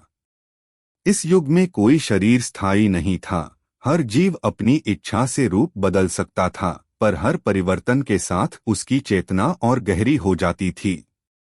कोई कहता कि यह पूर्णता है, पर कुछ आत्माएं थीं जिन्हें लगता था कि अब भी कुछ अधूरा है, वह अधूरापन जो सृजन को जीवित रखता है। उन्हीं में से एक थी नीरा और दूसरा था कायरव। नीरा उस तत्व से बनी थी जो आर्या के हृदय से निकला था, वह कोमलता जो सब कुछ समझती थी पर कहती कुछ नहीं। कायरव वह चिंगारी था जो रैवन के भीतर से निकली थी, वह तीव्रता जो सब कुछ जानना चाहती थी पर कभी स्थिर नहीं रह पाती थी। दोनों अलग अलग लोकों में जन्मे, पर एक दूसरे की गूंज को महसूस करते हुए बड़े हुए। जब नीरा ध्यान में जाती तो उसे किसी अग्नि की झिलमिलाहट अपने भीतर दिखाई देती, और जब कायरव युद्ध के अभ्यास में होता तो किसी अज्ञात शांति की छाया उसे रोक लेती। दोनों को पता था कि कहीं न कहीं कोई है जो उनके भीतर के शून्य को भर सकता है, पर वे उस दिशा को पहचान नहीं पा रहे थे। एक दिन ब्रह्मांड के संतुलन में हल्की सी दरार आई। किसी अदृश्य तरंग ने एक कोने से दूसरे कोने तक झटके भेजे। दीप्ति लोक के ज्ञानी कहने लगे कि यह संकेत है, कोई पुराना चक्र फिर जागने वाला है। उसी समय नीरा के भीतर गहरी कंपन उठी। उसने देखा कि उसके ध्यान में तारों का एक समूह एक ही दिशा में घूम रहा है, और वह दिशा अग्नि लोक की ओर थी, जहां कायरव रहता था। उसने बिना विलंब वहां जाने का निश्चय किया। जब वह अग्नि लोक पहुंची तो पहली बार उसने उस जगमगाती ऊर्जा को महसूस किया जो कभी रैवन की आत्मा से प्रस्फुटित हुई थी। कायरव ने जब नीरा को देखा तो उसके भीतर सब कुछ थम गया। उसकी शक्ति, उसका आवेग, उसका अभिमान सब मानो शांत हो गया। उसने कहा, तुम कौन हो? तुम्हारे आते ही मेरी ज्वाला ठंडी क्यों पड़ गई? नीरा मुस्कराई और बोली, क्योंकि तुम्हारी ज्वाला का उद्देश्य जलाना नहीं था, प्रकाशित करना था। उस क्षण उनके चारों ओर की सारी रोशनी तरंगों में बदल गई। दोनों की चेतनाएं एक दूसरे के चारों ओर घूमने लगीं, जैसे सृष्टि स्वयं उनकी ताल पर नृत्य कर रही हो।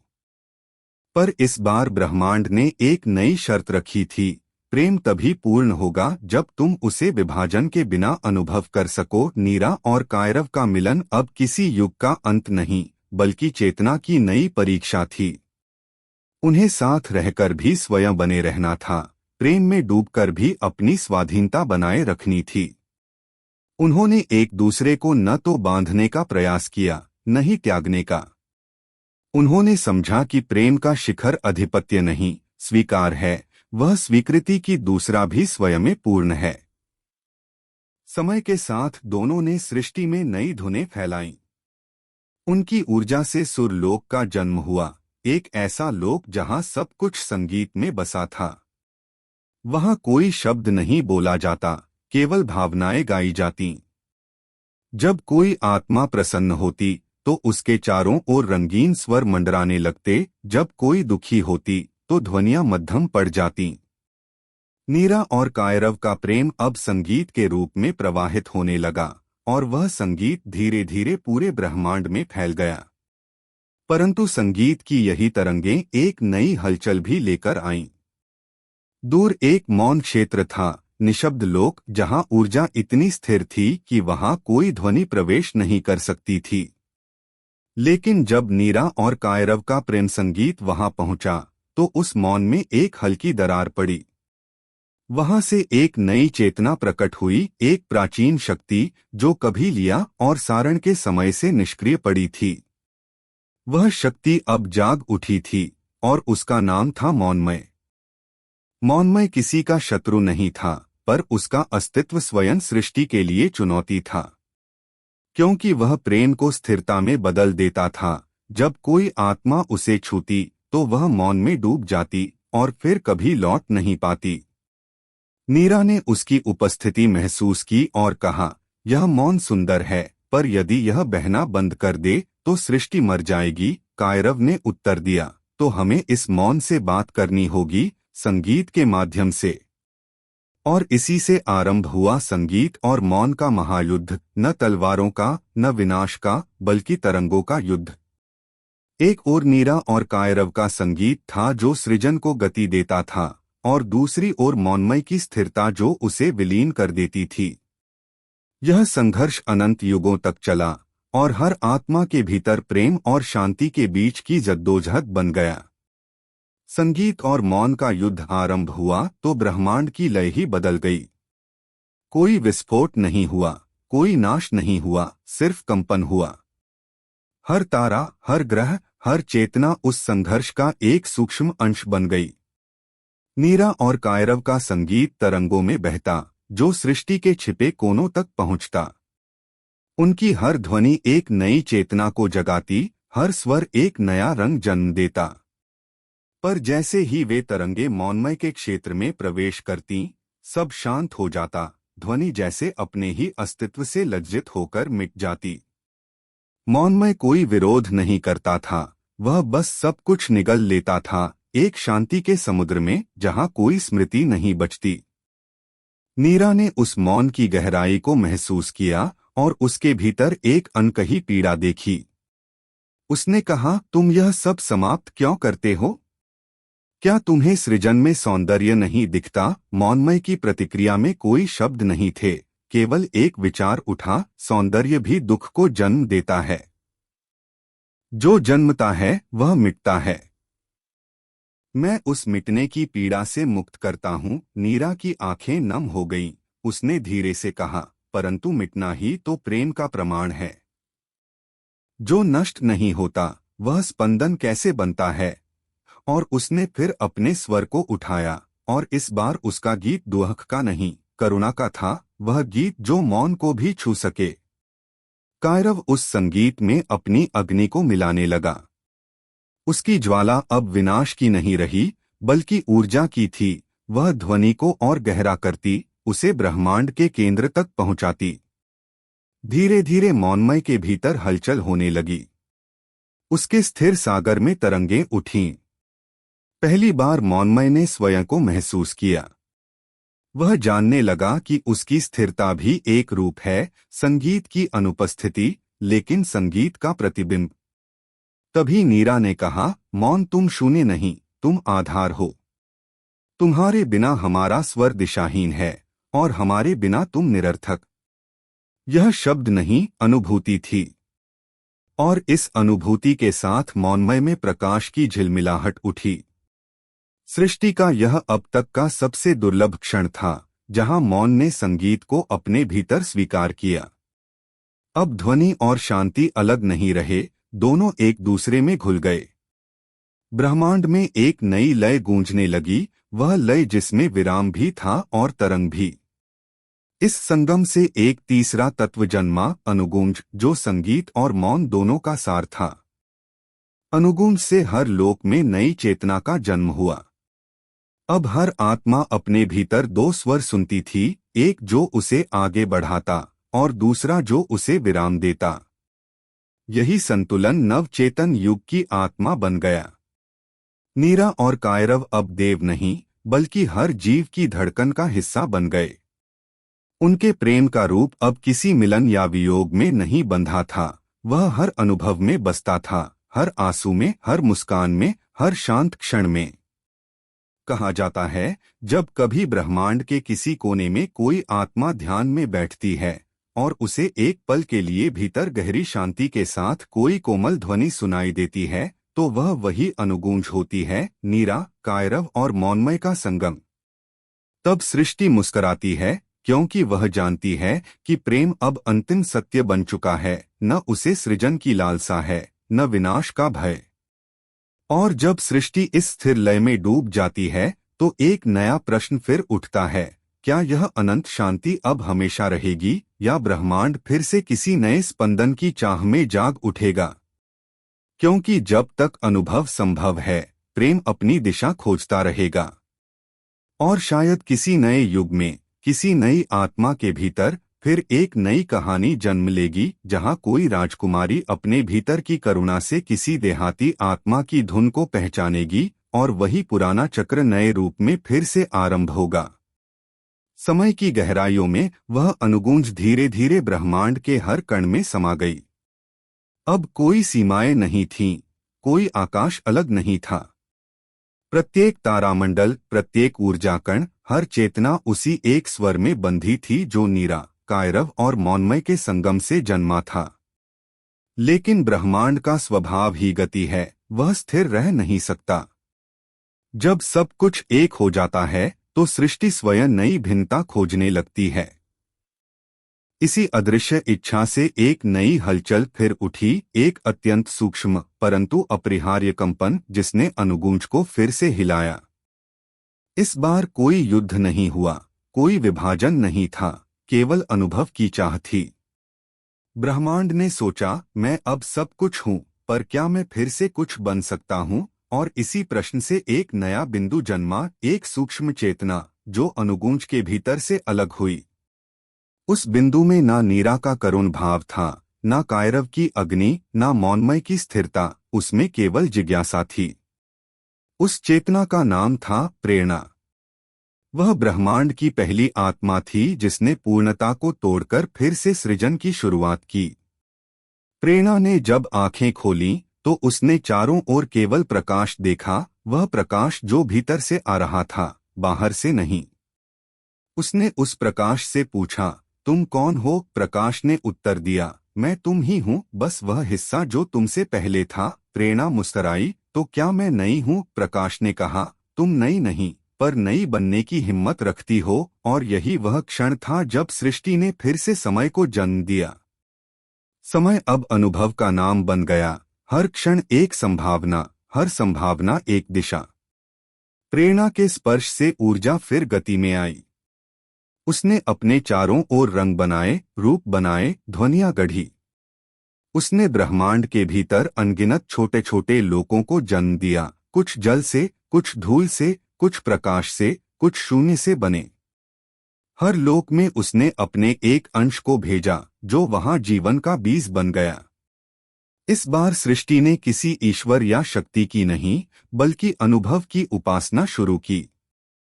हर आत्मा अब सृजन का एक हिस्सा थी, न कोई बड़ा, न कोई छोटा।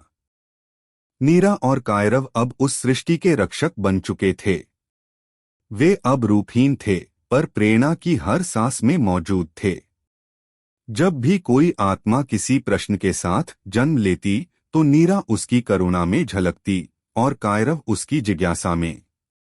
दोनों अब मौनमय के साथ ब्रह्मांड की तहों में बस गए थे, जहां से वे हर नए जीवन को दिशा देते। कभी कोई विचार अचानक किसी मन में चमक उठता, कभी कोई गीत बिना कारण किसी के हृदय में उतर आता। वह वही अनुगूंज थी जो अब प्रेरणा के रूप में बह रही थी। धीरे धीरे प्रेरणा ने अनुभवों से भरे असंख्य लोक बनाए और उनमें अनगिनत रूपों में प्रेम को पुनः जन्म दिया। किसी लोक में वह नदी बनकर बहा, किसी में वह हवा बनकर गाया, किसी में वह जीव बनकर महसूस किया गया। पर एक लोक ऐसा भी था जहां प्रेम ने पहली बार स्वयं को भूलना शुरू किया। वह था धरातल लोक, जहां चेतना ने सीमाएं स्वीकार की, शरीर धारण किए और समय के भीतर रहना सीखा। यहाँ प्रेम अब शुद्ध ऊर्जा नहीं था, वह भावना बन गया, अधूरी, तड़पती पर जीवंत।